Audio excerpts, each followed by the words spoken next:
Hello বন্ধুরা, আমি শাক গন্ডেল। আজকে এই ভিডিওতে বেশ কিছু সিনেমা সংক্রান্ত বিষয় আপনার সঙ্গে আলোচনা হবে।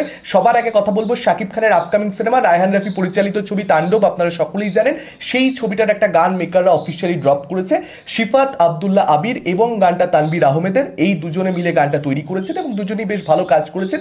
এক কথায় বললে এই গানটা বেশ ভালো হয়েছে। এই গানটাকে নিয়ে প্রচুর কথা বলবার রয়েছে, এরকম ব্যাপার নয়। তার কারণ গানটা যে ভালো হয়েছে সেটা আমরা অ্যাকচুয়ালি যেটা তাণ্ডবের টিজার মুক্তি পেয়েছিল সেখানে যেহেতু গানটাকে ব্যবহার করা হয়েছিল সেখানেই আমরা আলোচনা করেছিলাম এই গানটাকে নিয়ে, এবং গানটার খুব ছোট্ট একটা ভার্সন এখানে রিলিজ করা হয়েছে, মেকার অফিসিয়াল ড্রপ করেছে। খুব বড় কিছু এখানে আমরা যে দেখতে বা শুনতে পাচ্ছি তা নয়, খুব নতুন কোনো দৃশ্য যে আমরা দেখতে পাচ্ছি সেখান থেকে গল্প সম্পর্কে একটা ধারণা করতে পারবো সেরকম ব্যাপার একেবারেই নয়। তবে এমনি গানটা ভালো হয়েছে, গানটার মধ্যে একটা এনার্জি রয়েছে, অবশ্যই গানটার মধ্যে একটা মজা রয়েছে, একটা রেজ, একটা অ্যাঙ্গার, যেহেতু একটা প্রতিবাদী ক্যারেক্টার, সিস্টেমের বিরুদ্ধে কোথাও একটা লড়বে ক্যারেক্টারটা, তার সঙ্গে অন্যায় হচ্ছে এবং সেখানে একটা রিভেঞ্জের অ্যাঙ্গেল আসবে, তো একটা অ্যাঙ্গারের যে বিষয় সেটা ডেফিনেটলি গানটার মধ্যে রয়েছে, তার লিরিক্সের মধ্যে রয়েছে। অবশ্যই লিরিক্সটা বেশ ভালো এবং শাকিব খানকেও নতুন যে দৃশ্যগুলো দেখতে পাওয়া যাচ্ছে বা নতুন যে স্টিলসগুলো অ্যাকচুয়ালি শাকিব খানের এই লিরিক্যাল ভিডিওর মধ্যে, মূলত তো ভিডিওটা লিরিক্যাল, তো লিরিক্যাল ভিডিওর মধ্যে যেটুকু আমরা শাকিব খানকে দেখতে পাচ্ছি নানান জায়গাতে তার ফেশিয়াল এক্সপ্রেশন ভালো, মনে হচ্ছে তার পারফরমেন্স খুব ভালো হবে, যেটা আমরা অলরেডি টিজার থেকে বুঝতে পেরে গেছি যে তার পারফরমেন্স অ্যাকচুয়ালি ভালো হবে। তো শাকিব খানের সিনেমার ক্ষেত্রে টিজার, ট্রেলার, গান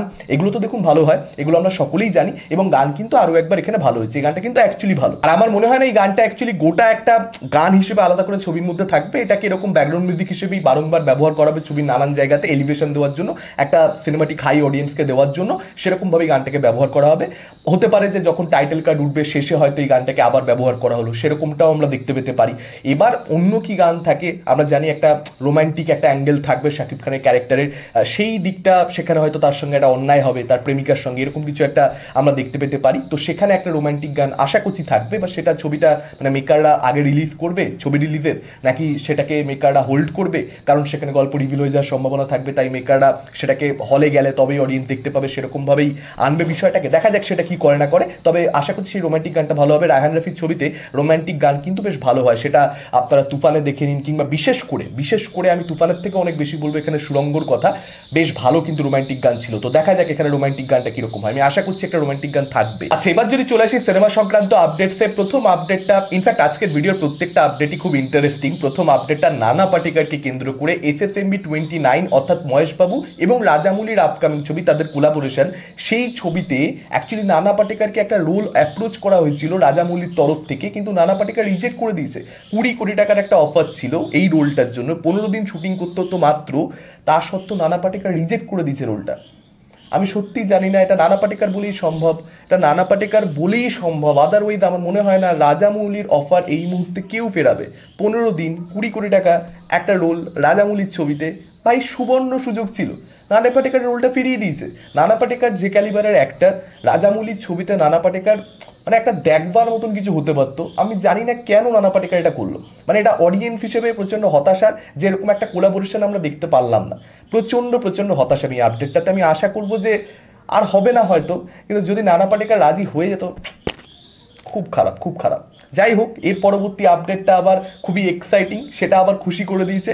ঋত্বিক রোশনের সঙ্গে হোমবালে ফিল্মসের কোলাবোরেশন আমরা দেখতে পেতে চলেছি, এবং জবে থেকে এই অ্যানাউন্সমেন্টটা হয়েছে, মানে যখন থেকে আজকে অ্যানাউন্সমেন্টটা হয়েছে, তারপর থেকে ফ্যানরা নিজেদের মতন নানান রকমের স্পেকুলেশন স্টার্ট করে দিয়েছে যে অ্যাকচুয়ালি তাহলে কি আমরা KGF 3-তে দেখতে পাবো রকি বাই ইয়াশ, তার সঙ্গে ঋত্বিক রোশন, মানে দুজনের মধ্যে একটা আমরা ভার্সেস দেখতে পাবো, একটা কনফ্লিক্ট, একটা ক্ল্যাশ।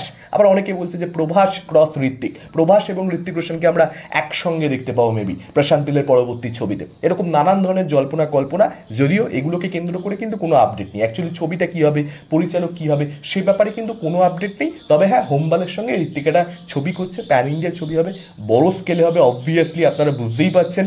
তো সেটা আপডেট রয়েছে। এবার দেখা যাক পরিচালকটা কে হয় এবং সাবজেক্টটা কী হয়, সেই আপডেটগুলো যখন আসবে একটার পর একটা, তখন মজাটা আসবে। আমি আশা করছি এখানে এক্সাইটিং কিছু একটা হতে চলেছে। জাস্ট অ্যানাদার প্রজেক্ট এটা ঋত্বিকের কেরিয়ারে হবে না। আমরা চাই ঋত্বিককে একটা মাসি অবতারে, সাউথের কোনো পরিচালকের সঙ্গে যারা কাজ করছে, দেখুন বলিউডের সুপারস্টাররা কি প্রেজেন্টেশন পাচ্ছে।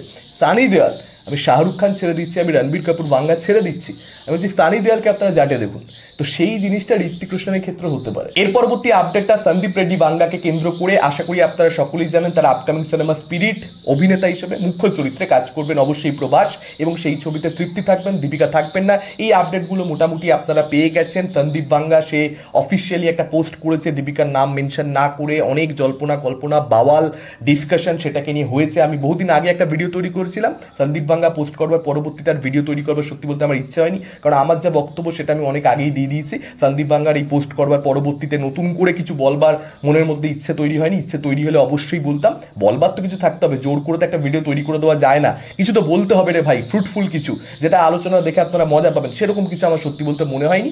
পরবর্তীতে মনে হলে অবশ্যই আমি সেটা আপনার সঙ্গে শেয়ার করে নেব। আজকে যেটা আপডেট, তৃপ্তি ডিমরি কিন্তু এই ছবিতে একজন ডাক্তারের ভূমিকাতে অভিনয় করবেন। এবং আপডেট, আমি একটা জিনিস বুঝতে পারছি না আপডেটগুলো এরকমভাবে আসছে কেন। হট ডক্টর, ভাই এটা একটা সিনেমার আপডেট নাকি মানে একটা পর্ন ভিডিওর আপডেট, আমি বুঝতে পারছি না মানে এটা কী হচ্ছে ভাই। হট ডক্টর প্লে করবে তৃপ্তি ডিমরি, এইটা হচ্ছে আপডেট। একটা ডাক্তার প্লে করবে এইটা আপডেট না, আপডেট হচ্ছে হট ডক্টর। কিছু বলবানি আমি জানি না, এটা সন্দীপ রেড্ডি বাঙ্গা মানে তাদের পিয়ারের তরফ থেকে করানো হচ্ছে নাকি এখানে দীপিকার পিয়ার বা বলিউডের পিয়ার অন্যরকমভাবে, অ্যাকচুয়ালি কারা করছে কী করছে আমি জানি না, কিন্তু নর্মালি কিন্তু এরকমভাবে আপডেট আসে না। তো আমি খুব অবাক হচ্ছি আর কি, অদ্ভুত লাগছে বিষয়টা পুরো। তবে প্রভাসের সঙ্গে ইন্টিমেট সিনস থাকবে নানান রকমের, এবং সেটাকে কেন্দ্র করে বাউল, এগুলো তো আপনারা জানেন। তো ঠিক আছে, মানে সেগুলো থাকবে ছবির মধ্যে, অ্যাডাল্ট ফিল্ম হবে। প্রথমবার তো কেউ কোনো অ্যাডাল্ট ছবি বানাচ্ছে না, 18+ ছবি বানাচ্ছে না, এ তো প্রথমবার হচ্ছে না। ইন্টিমেট সিনস তো প্রথমবার কোনো ডিরেক্টর দেখাবে এত, সেটাকে নিয়ে আমি সত্যি জানি না। দেখা যাক আফটার, এটাই আপডেট যে হট ডক্টর।